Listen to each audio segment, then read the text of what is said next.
let's start with what it is that happened yesterday that we were sure was going to happen yesterday. But since it happened, I'm not sure if more shit is hitting the fan or if it's the same similar amount of shit. The yeas are 427. The nays are 1.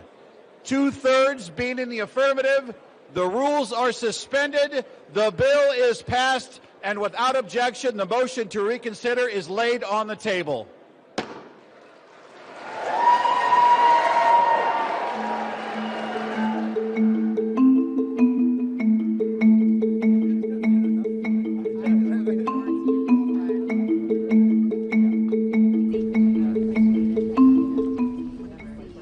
To the President of the United States of America, who is not here today, I want to send a clear message to you.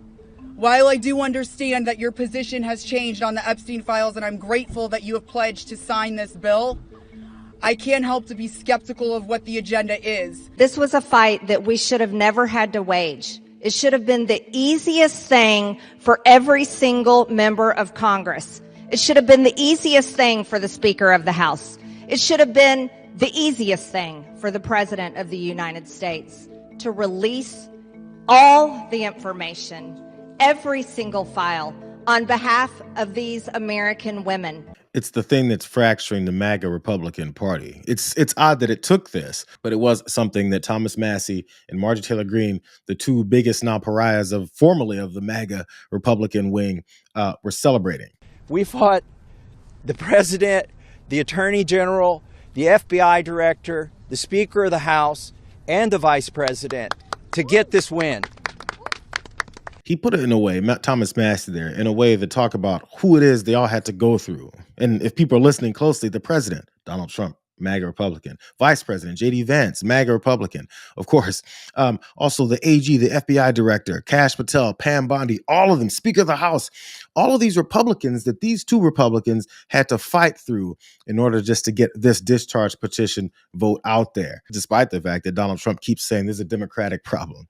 Apparently the cover-up is wholly a MAGA Republican problem. Clay Higgins was the one sole House vote against this release. And he posted about the reasons why, and he wants everyone to know he's principled. He says, I've been a principled no on this bill from the beginning. What was wrong with the bill 3 months ago is still wrong today. It abandons 250 years of criminal justice procedure in America. As written, this bill reveals and injures thousands of innocent people, witnesses, people who provided alibis, family members, etc. Here's a bold he put in. If enacted in its current form, this type of broad reveal of criminal investigative files released to a rabid media will absolutely result in innocent people being hurt. Not by my vote. The Oversight Committee is conducting a thorough investigation that has already released well over 60,000 pages of documents from the Epstein case. That effort will continue in a manner that provides all due protections for innocent Americans. If the Senate amends the bill to properly address privacy of victims and other Americans who are named but not criminally implicated, then I will vote for that bill when it comes back to the House. The downside of that principled stance that Clay Higgins there was making is that, as you probably saw right underneath that post on X, people added some context, and the context that they added is based in reality. And they said Higgins' claim misrepresents H.R. 4405, that bill. The bill includes redactions for victims and uninvolved individuals. Massie explained victims can't release names due to lawsuits forcing them into homelessness, and the petition was not yet eligible 3 months ago. So what is Clay Higgins and his principles actually voting on? Is Clay Higgins still that confused on it? Is Clay Higgins only listening to the propaganda and the talking points that Mike Johnson was handed down by this Trump administration White House to then continue to say every time? It's very similar to Mike Johnson's lack of principles when he keeps saying things like that, but also in his mass disappointment in the way that the Senate handled it. Mike Johnson had a bit of a smirk on his face when he thought he was getting by. The smirk is gone when he was asked about how John Thune and the Senate went ahead and passed it without his or Clay Higgins' changes. Any reaction to Leader Thune seeing the bill without adding amendments or changing it? I am deeply disappointed in this outcome. I think I've been at the state dinner. I don't know. I was just told that Chuck Schumer rushed it to the floor and put it out there preemptively. It needed amendments. I just spoke to the president about that. We'll see what happens. So do you think he may veto it? You say you spoke to the president? I'm not saying that. Is he supportive of it in its current form? We both have concerns about it, so we'll see. I was standing there with the Crown Prince. We couldn't call him. Are you frustrated in the majority leader? Are you upset with the majority leader? You notice how Chuck Schumer came up in that? Even though John Thune is the leader, the Republican leader in the Senate, because last I checked, is they always keep talking about after this past election, they've got the executive, they got a landslide victory, which it wasn't, but they've got a mandate, which it's not, but they still have control of the House, the Senate, and the White House. Now it's somehow Chuck Schumer. I mean, I'm no fan of Chuck Schumer. As a matter of fact, Chuck Schumer was just talking about the release of these files, and he decided to start cussing because he's under the pressure of trying to sound a little bit more like up with this new voting Democratic electorate, and he's fake as hell. We got to make sure we get all of the Epstein-files, all. They can't f around with this. They can't say, oh, we'll give you this, but there are legal reasons we can't give you that. But anyways, Chuck Schumer is the name that Mike Johnson wants to bring up, when it was John Thune that he was depending on yesterday, that he was smirking and thinking to himself, they'll never see what we're doing here. When he brought up John Thune and what he hoped John Thune would do for him. Like this, I called my counterpart in the Senate, Leader Thune, and I talked him through this with him and shared our deep concerns. And of course, they share those concerns as well. And so I'm very confident that when this moves forward in the process, if and when it is processed in the Senate, which there's no certainty that will be, that they will take the time methodically to do what we have not been allowed to do in the House, to amend this discharge petition and to make sure that these protections are there. The authors of the discharge did not allow us to do that here. That's the rules here. But in the Senate, they can correct it. Hear how happy he sounded underneath that?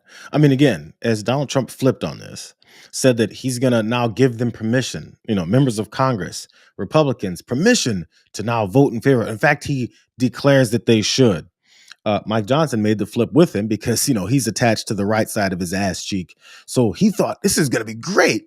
Now we'll send it to John Thune, who I had a conversation with that promised me, as he said right there, if and when it's processed in the Senate, which there's no guarantee that it will be. They'll never know. And it went through so damn fast. Without these changes that he and Clay Higgins were talking about as necessary that are based in absolutely nothing except for their talking points. So after it passes, they need to find their next hurdle and their next hurdle to put in front of it, because we already know there's been no explanation from Donald Trump as to reasons why he wants to flip on this, outside of what everyone already knows. So the next steps after this are to put people in place to try and add extra things to this as we expect some kind of information to come out. So you know who one of the first faces who puts his dumb face in front of the cameras is?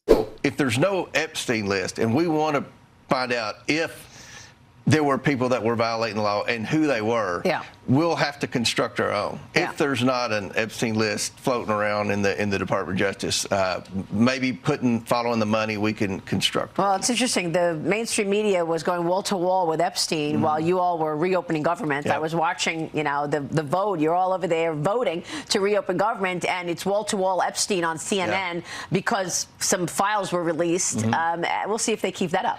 Now that it's sort of broadening out into Democrats. I think we should keep track, Maria Bartiromo. Let's see if they keep up talking about the Epstein situation now that Democrats are brought up. Democrats have been brought up like every time Donald Trump tries to deflect from this. We already know that's the game. But really quick, you guys heard James Comer talking about we need to find our own list. We may have to create our own list if there's no actual Epstein list.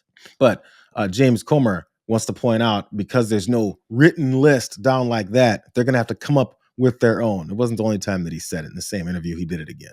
Records. We'll do like we did in the Biden investigation. We'll be able to follow the money. We'll be able to identify different LLCs and different corporations to see where his money was coming from and where it was going. Are we going to see the client list? I don't think there's an actual Epstein list, but if we're able to follow the money, maybe we can construct a list. I see. And we all know how horribly bad James Comer is at following the money. I mean, every time he follows money, it's based in some kind of partisan fashion. Has he wrapped up that investigation into Joe Biden yet that he took a year and a half on, that he went on TV and made a bunch of posts about every chance he got about following the money to nail Joe Biden and Hunter Biden and all their nefarious background dealings? Now, I still don't fully know what the background is for any of those international dealings, but I do know that James Comer kept saying things he was going to come up with and never came up with anything. This is one of the biggest crimes that I've ever studied with respect to American history. This is troubling. Every American should strongly oppose public corruption. The Republican investigators say that that's proof of influence peddling by Hunter and James.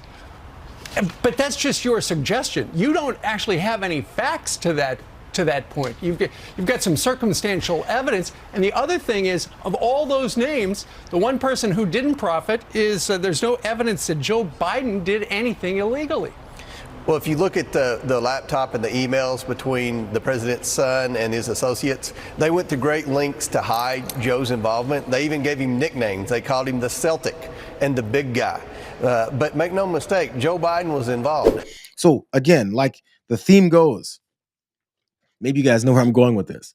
Since James Comer has proven already for years to be a liar, to manipulate investigations when it comes to partisan political agendas that he's got to protect and save Donald Trump, since that's his background, since that's the clear history we've seen from James Comer, why would anybody trust James Comer to then now go into another investigation about Epstein-file list when previous to this, James Comer has been trying to protect Donald Trump from the Epstein list as well, too? He did not sign it, so I take the president at his word. I don't think the Oversight Committee is going to invest in looking up something 22 years ago. We're going to look. So you're just going to take the president at his word that this is not it? What does it have to do with anything? Let's be clear. Democrats don't care about transparency or accountability in this matter. The evidence we've gathered does not implicate President Trump in any way. Public reporting, survivor testimony, and official documents show that Bill Clinton had far closer ties to Epstein. All they want to do is come after Donald Trump. As I heard many Republicans always saying, if you have nothing that you've done wrong, you have nothing to hide. Let's go ahead and put it all out there. How can they come for Donald Trump?